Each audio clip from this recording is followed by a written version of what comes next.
Hey everyone, Radhe Radhe. तो आज बात करते हैं इसे टिटेरी भी बोलते हैं और इसे टटेरी भी बोलते हैं। तो यह एक छोटी सी चिड़िया होती है, उसके लंबे पैर होते हैं।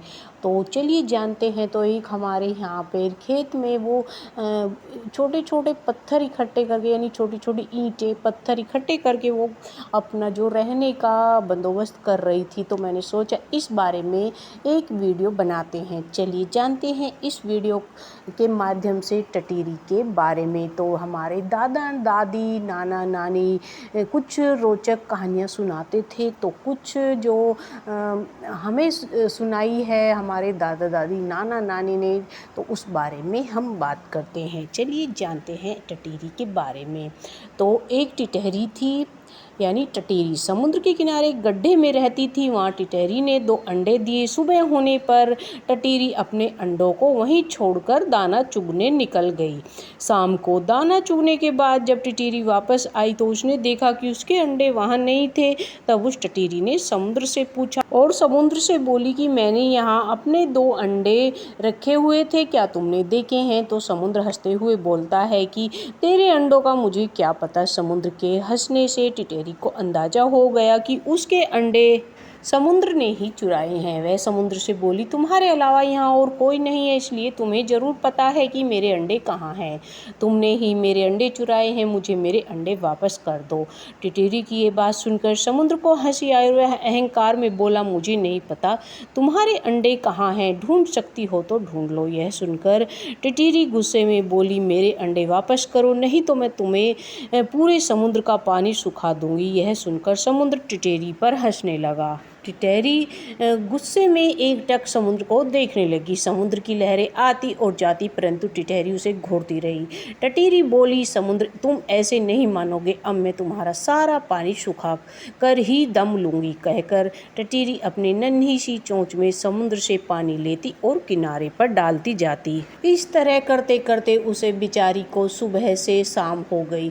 टिटहरी ऐसे दृढ़ निश्चय के साथ अपने कार्य में लगी रही। सभी पशु पक्षी हैरान थे, सबको उसकी चिंता होने लगी। तब सभी पक्षी मिलकर पक्षियों के राजा गरुड़ देव के पास पहुंचे। उनसे बोले, महाराज जी, यह नन्ही सी टिटहरी अपनी जिद पर अड़ी हुई है और इतने विशाल समुद्र का पानी सुखाने का प्रयास कर रही है। यह सुनकर गरुड़ देव समुद्र तट पर टिटहरी के पास पहुंचे। बोले, टिटहरी, क्या हम तुम्हारी कोई मदद कर दें? तो हमारी चोंच कुछ बड़ी है। टिटहरी गुस्से में बोली, यह मेरा काम है, मुझे करने दो। गरुड़ देव भगवान श्री हरि विष्णु के पास गए, उनसे मदद की विनती करने लगे और बोले, प्रभु आप सृष्टि के रचयिता हैं, अब आप ही कुछ चमत्कार कर सकते हैं। यह नन्ही सी टिटहरी जिद में आकर समुद्र का पानी सुखाने की ठान बैठी है, जो कि इसके लिए संभव नहीं है। भगवान विष्णु ने देखा कि टिटहरी निरंतर अपने कार्य में लगी हुई है। उसके दृढ़ निश्चय को देखकर प्रसन्न होकर भगवान श्री हरि विष्णु ने समुद्र देव से पीछे हटकर टिटहरी को उसके अंडे लौटाने को कहा। भगवान विष्णु की आज्ञा अनुसार समुद्र पीछे हटा और टिटहरी ने उसमें से अपने अंडे निकाले और वह खुशी से बोली, देखा, मैंने कर दिखाया।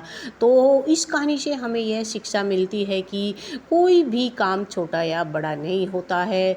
यदि दृढ़ निश्चय कर ले तो असंभव कार्य भी ईश्वर की मदद से पूर्ण होता है। तो अपने आप पर विश्वास रखें और हौसला रखें। इस कहानी से हमें यह प्रेरणा मिलती है। तो प्यारे दोस्तों, टिटहरी को लेकर कई रोचक किस्से भी हैं जो हमारे दादाजी सुनाते थे। जैसे वह टांगे ऊपर करके सोती है, अगर आसमान गिरे तो वह टांगों पर आसमान को भी रोक सकती है। यह नन्हा पक्षी साहित्य में कई किस्सों के साथ शामिल है। लेकिन क्या आप जानते हैं, जिन अंडों के लिए टिटहरी समुद्र से पंगा ले बैठी थी, उन अंडों को रखने के लिए उसका घोंसला कैसा होता है? आइए आज हम इस वीडियो के द्वारा आपको बताते हैं। तो टिटहरी के घर चलते हैं अंडे देखने के लिए। तो मध्यम आकार के जलचर पक्षी होते हैं ये टिटहरी, जिन्हें सामान्य भाषा में टिटोड़ी, यानी हमारे यहाँ पे इसे टटीरी बोलते हैं, जो हमारे यहाँ बेहद आसानी से मिल जाती है। टिटहरी जलीय खेतों की ज़मीन के खुले व सूखे वातावरण और ताज़ा पानी की दलदल झीलों के किनारों और रेतीले पथरीले नदी तटों में भी पाई जाती है। टिटहरी बाहरी आक्रमणों के प्रति अत्यंत सजग रहने वाली चिड़िया है, जो खतरा महसूस होते ही तीव्र ध्वनि के साथ शोर मचाती है। इनकी आवाज़ टें टें टें टें करने की होती है। तो टिटरी की आवाज़ तेज और वेधक होती है। टिटरी अपनी चोंच और अंडों के कारण चर्चित है, जिनका सिर गोल होता है और गर्दन व चोंच छोटी होती है, और जो पैर होते हैं वह लंबे होते हैं। यह प्राय जलाशयों के समीप भी रहती है। इसे कुर्री भी कहते हैं बहुत सी जगह। हमारे दादाजी बताते थे कि टिटरी के लिए एक कुदरत ने एक ऐसा करिश्मा दिया है जो अपने अंडों के जरिए अच्छे मानसून का भी संकेत देती है। जो गांव के क्षेत्र होते हैं, वैज्ञानिक मानते हैं कि टिटरी खेतों में अंडों के माध्यम से बारिश की सटीक भविष्यवाणी करती है। इसके अंडों की संख्या और उनकी स्थिति में पता लगाया जा सकता है कि बारिश कितने महीने तक और किस तरह होगी। टिटरी पक्षी ने मानसून से पहले खेत की ऊंची मेड़ पर 4 अंडे दिए हैं। तो 4 महीने तक जो बारिश होती है और अच्छे मानसून रहने के आसार होते हैं। मानसून का अंदाज़ा लगाने के लिए टिटरी पक्षी की गतिविधि पर निगाह रखी जाती है। टिटरी मानसून से पहले अंडे देती है।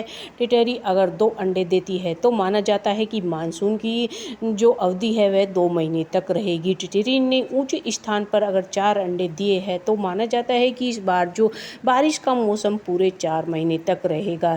ये अच्छे मानसून रहने के संकेत होते हैं। और यह मादा अगर 6 अंडे देती है तो मानसून में अच्छी पैदावार व बरसात की संभावना होती है। बड़े बुजुर्गों के अनुसार अगर टिटरी ऊंचे स्थान पर अंडे रखती है तो बारिश तेज होती है। यदि टिटरी निचले स्थान पर अंडे रखती है तो उस साल कम बारिश होती है।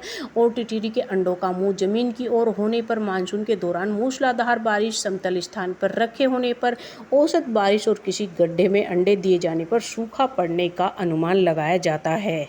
और पक्षी जो होते हैं वह अपने अंडे पर बैठकर गर्मी प्रदान करते हैं, लेकिन टिटरी ऐसा नहीं करती है। इसका तरीका अलग होता है। टिटरी जब भी ज़मीन पर अंडे देती है तो वह उसे तोड़ने के लिए पारस पत्थर का उपयोग करती है। अपने नज़दीक आने पर जानवर मनुष्य और देखकर शोर मचाता। टिटरी दिन रात जागकर अपने अंडों और बच्चों की देखभाल करती है। तो यह थी टिटरी से जुड़ी हुई जानकारी। आपको कैसी अच्छी लगी? राधे राधे, जय श्री कृष्णा।